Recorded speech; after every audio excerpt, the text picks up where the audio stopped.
second round in Riga, fourth round overall, and as we found out, the last round of 2021 Driftmasters European Championship.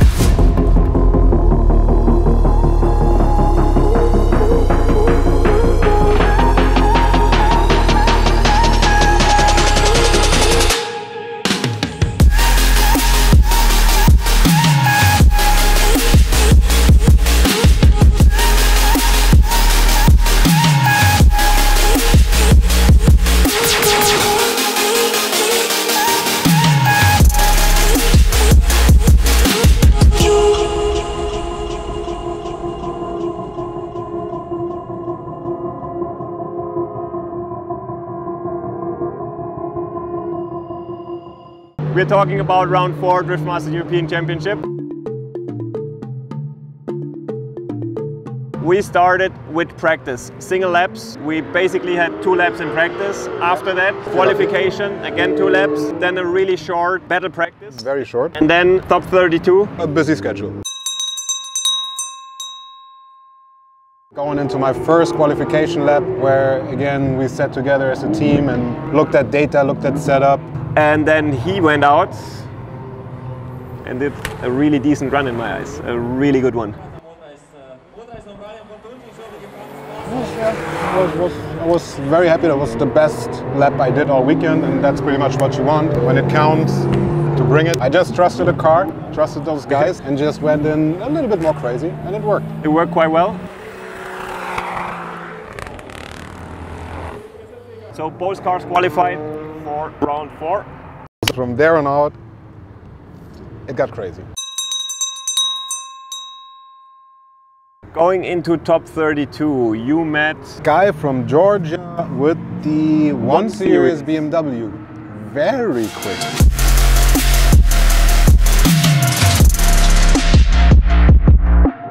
I was in my chase run. We initiate first turn. Towards the end of first turn, before he started to do the transition, he put the car onto way too much angle. It was hard to see. I looked at it again in the live stream. You hardly could see it. But what happened was he almost spun out, and the car slowed down so much that even though I was sort of keeping my distance, I didn't have anywhere to go anymore, slowing the car down more and more and more. When he then finally just barely caught the car and was ready to transition, I couldn't get out of the way and had contact, bent the tow rod on my car, even broke his rear suspension. Ended up winning this battle, but this was chapter 1 for the tag team. Because we did not have much time until the next battles were up and the car needed to be fixed.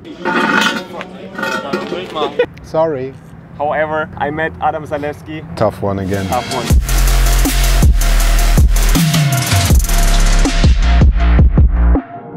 Super tough. It's actually the first time that I met him in competition. So I had to chase first. He was really quick off the line. I kinda got it together just before this first initiation, but then I was a bit too scared because he just started transitioning a bit earlier than I expected, and I was still at full throttle. Closing the gap quickly. And I was like, and then unfortunately I lifted for a split second. I do respect the decision to not risk it too much. Exactly, this is basically what came into play.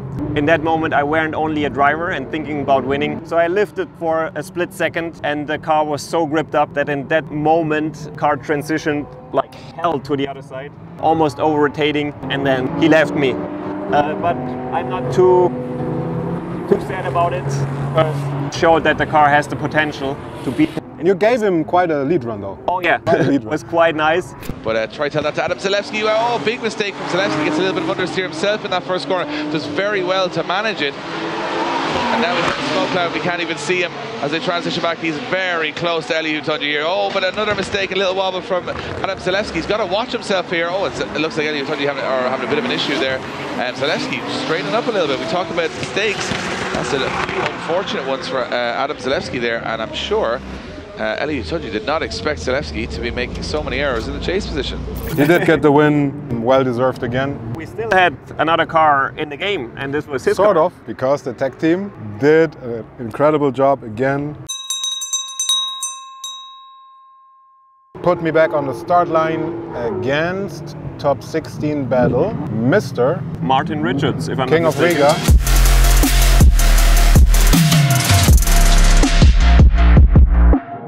His car and his driving style in Riga is on another level. So quick, he's so aggressive. I was really excited. I think the second time we met in battle, I was really excited about this one. Martin qualified higher than I did.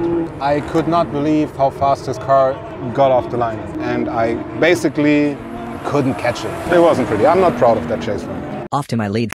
Initiation, everything went pretty well. After the long transition, full throttle, I was like right on the edge. I knew I had to push it, I had to try everything. And right on the edge is where I ended up because I actually didn't put a wheel off track, but on the curb, which slowed the car down. I don't know where Martin was at that moment, but after coming off the curb, trying to transition, Martin's car hit pretty hard.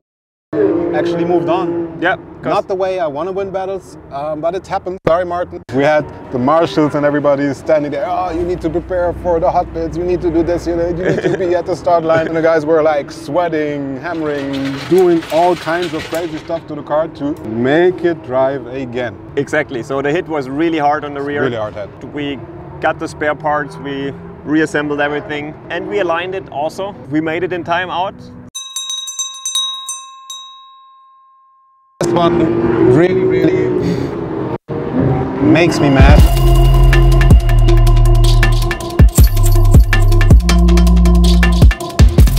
Knockout. And he's done it to every single driver on this grid. So he has, yes. He has that in his locker. All right, Jack Shanahan now goes up against Joe Hutunji. Joe Hutunji wants a good weekend. If he beats Jack Shanahan with this brand new car, he is going to jump through his skin with excitement. But Jack Shanahan, he's sick of not being on the podium here, isn't he? Yeah, he's sick of not being on the podium, and he knows he's got a very fast car. Hutunji not messing around though. This is a bonus weekend for him. He's gone wide, super wide. Whoa, he takes that car clean off track. Hutunji takes that car clean off track. And Jack Shanahan is not going to get another chase run again because Joe Hutunji's DB'd a tyre. That'll be the end of his run. That'll be Joe Hutunji out of competition. That'll be Jack Shanahan in the top four. And Jack Shanahan will have gone to the top four without doing any chase runs in the last two battles. Yeah. Just washed a little bit more than he thought it would, and as he's got away from him, it digs into the gravel, and he does very well to turn the steering wheel there and not head into the wall. But look at that back wheel. Tyre completely gone off the back wheel, and the whole back end of the car shredded. And you know what? He got to a top 8 in his brand new build. He couldn't qualify a couple of rounds ago, so this is big progress for these guys. Yeah, look, I mean, this is big progress for the Red Bull Drift Brothers. Have the car rolling on the start line already, so I don't have to break the momentum. I have a bit of leeway to stay with him, which worked perfectly until the end of first gear. Tried to shift up to second, nothing, had to pull again. Already lost a lot of way. Then very important step, shifting up to 4, because that's right before you initiate. Same thing happens again. My gearbox got stuck, had to pull twice, put me completely off my line. And why I'm so mad is that I knew it, and so many people got fooled by Jack Shanahan's speed and just went off track because Jack is very fast, but I was ready for it and the gearbox threw me off. That was it. Jack moved on, well deserved, killed it as usual. So it was a bit of a bittersweet week, and top 8 in our first season with the new cars that are not just put together, bolted on parts. Like the suspension is completely designed from zero, and whoever took a deeper dive in suspension design, this is not an easy task. Engine, ECU, everything, sensor data, there was nothing there. Roll cage, body kit, everything. Has to be done from scratch. And with this limited amount of time and resources we had to make it that far in the first season, it's just an incredible result. And with a totally new car, not proven, not tested, this is quite an achievement. And also just trusting me by telling you, just going harder, going harder. It'll be fine. What a year. A lot of ups we talked about now. There were some downs as well. We will keep pushing for sure. Hope to see you guys around. Stick with us. See you soon, huh? See you soon. Have a good one. Bye-bye. It was Riga, baby.